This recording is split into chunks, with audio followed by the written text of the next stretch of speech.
Monsieur Lansana Béa Diallo, bonsoir Monsieur le Ministre. Bonsoir. Merci d'être venu. Avec grand plaisir. Et donc je tenais à rappeler que le chef de l'État, dans une série de décrets, fait de l'organisation de la Coupe d'Afrique des Nations 2025 une priorité nationale. En quoi ça consiste exactement? Mais ça veut dire qu'aujourd'hui, on embarque évidemment tout le gouvernement, on embarque tous les Guinéens dans une dynamique qui est l'organisation de la CAN 2025. Alors comme j'aime le dire, cette transition, en fait, c'est la transition des infrastructures. Ça veut dire quoi? Ça veut dire qu'on doit construire effectivement des outils qui vont permettre à la Guinée de se développer. On parle d'hôpitaux, on parle d'aéroports, on parle évidemment d'infrastructures sportives, on parle aussi de villages CAN, ça veut dire des hôtels de standing 4 étoiles.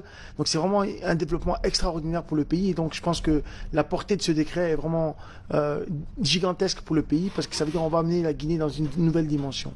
D'accord, mais ça se voit que c'est vraiment un projet d'envergure et tout. Avec ce délai, vous pensez que c'est gérable?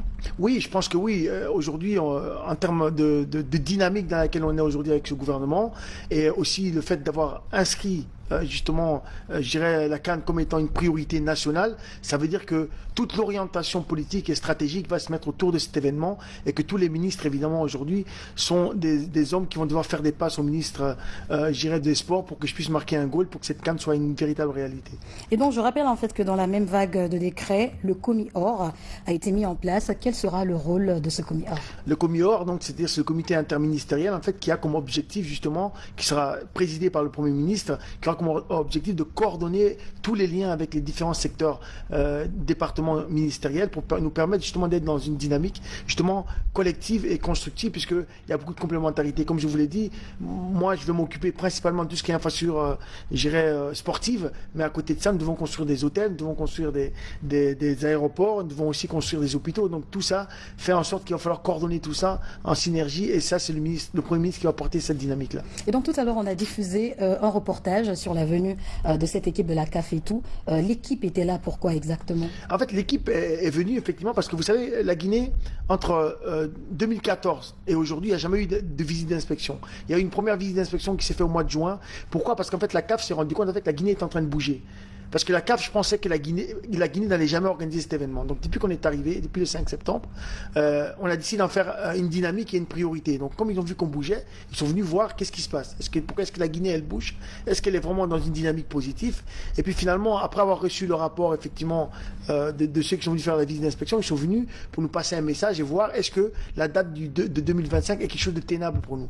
Et d'abord, évidemment, c'est moi qui ai fait une présentation. Et puis après, on a rencontré le président de la transition, le colonel Mamadi Doumbouya, qui a été clair et qui a dit qu'effectivement, après toutes les analyses qui ont été faites, cette CAN 2025 est une priorité pour le pays, une priorité pour la Guinée, et que la CAN 2025, on la réalisera dans tous les objectifs qu'on s'est fixés, notamment par rapport au développement justement dans lequel on s'est inscrit pour ce pays. Alors je ne sais pas si vous êtes informé ou pas, mais il y a quelques heures à peine qu'on a entendu des rumeurs sur le fait que la CAF a entre griffes, retirer l'organisation de la CAN à la Guinée. Ouais. Qu'est-ce que vous en dites? Ouais, alors évidemment, vous avez vu la délégation qui était là. Donc, vous savez, la Guinée, c'est un pays de rumeurs et de polémiques. Et souvent, je pense que c'est vrai qu'il y a des mauvais esprits. Il y a des gens qui n'ont pas envie de faire du bien à ce pays. Et je pense que l'objectif de ces personnes, c'est de déstabiliser. Il est vrai que la CAF s'est posé cette question. Est-ce que la Guinée est capable ou pas d'organiser? Vous savez, quand on donne un événement à quelqu'un en 2014, et puis que normalement cet événement était prévu en 2019 puis 2021, et puis qu'il y a eu un report effectivement en 2025, ben on se dit... Ça suscite des interrogations. Ça suscite effectivement des interrogations, et surtout, est-ce qu'ils veulent vraiment le faire? Et donc, c'est vrai que la CAF est en interrogation et pensait effectivement retirer ou peut-être reporter effectivement cette CAN de la Guinée. Mais c'est un droit. La Guinée a cette CAN. Aujourd'hui, la CAF, en fait, normalement, elle a 2 ans avant l'organisation de l'événement, elle doit estimer si on est capable ou pas d'organiser. C'est à partir de ce moment-là qu'elle peut dire on retire ou on ne retire pas. Aujourd'hui, on a dans une dynamique, quand ils reviendront dans 6 mois, on aura avancé depuis 2 ans. Parce que justement, il y a une véritable priorité qui a été mise en place, parce qu'on doit arriver à l'apothéose de cette transition, ce sera effectivement l'organisation de cet événement. D'accord. Alors, plus de 4 milliards de francs guinéens seront mis à la disposition de votre département, et ce fonds sera dépensé comment? Parce qu'il y a des interrogations par rapport justement à l'utilisation de ce fonds. Alors, c'est vrai, 4 milliards, c'est beaucoup, et en même temps, c'est rien du tout, parce que... c'est rien d'ailleurs dans ce contexte. Tout à fait. Donc, en fait, c'est-à-dire que c'est justement pour pouvoir expliquer. Donc, il y a un budget de fonctionnement qui était logé à la présidence. Le budget qui permet effectivement à mon département, notamment la COCAN, le comité, de pouvoir fonctionner avec tout le personnel qui est dedans. Mais sauf que à chaque fois qu'on a besoin de dépenser, acheter un stylo, faire un déplacement, il faut faire toute une procédure pour passer par la présidence pour pouvoir décaisser ça. Ouais. Et le président a décidé de simplifier ça simplement et de transférer le solde de l'argent qui est encore chez lui à la disposition effectivement du président de la COCAN, c'est le ministre des Sports et de la Jeunesse, qui aujourd'hui aura cette liberté de pouvoir effectivement avancer sur ce processus, évidemment avec toute une dynamique de contrôle qui va être mis autour évidemment de ces dépenses. Alors je rappelle, Monsieur le Ministre, que c'est une édition spéciale, un message particulier peut-être. Mais en fait, le message que je vais adresser aux Guinéennes et aux Guinéennes, en fait, c'est de dire, de croire en eux, de croire que la Guinée peut faire des choses.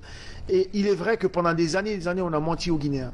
Aujourd'hui, on a un chef d'État qui est le président colonel Mamadi Doumbouya, qui est un homme qui dit la vérité, qui est un homme qui est dans une dynamique, effectivement, qui se dit il faut que les choses, elles changent.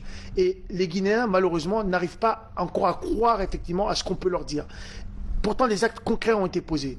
Et si moi je suis là aujourd'hui, c'est parce que je pense que ce que le président a mis comme dynamique en place aujourd'hui est quelque chose qui me correspond réellement. Parce que je suis un homme qui, à chaque fois que je me suis engagé dans quelque chose, c'est pour aller jusqu'au bout. Et cette CAN, on va la réaliser ensemble. Et ce sera l'apothéose pour la Guinée. Et aujourd'hui, effectivement, c'est rendre aussi la Guinée fière. Et rendre les Guinéens fiers de se dire, en fait, on est capable de faire quelque chose. Il y a beaucoup de pays qui ne croient peut-être pas qu'on est capable. Mais cette fierté, on va essayer de la relever ensemble. Mais pour ça, on a besoin de tous les Guinéens et de tous les Guinéens.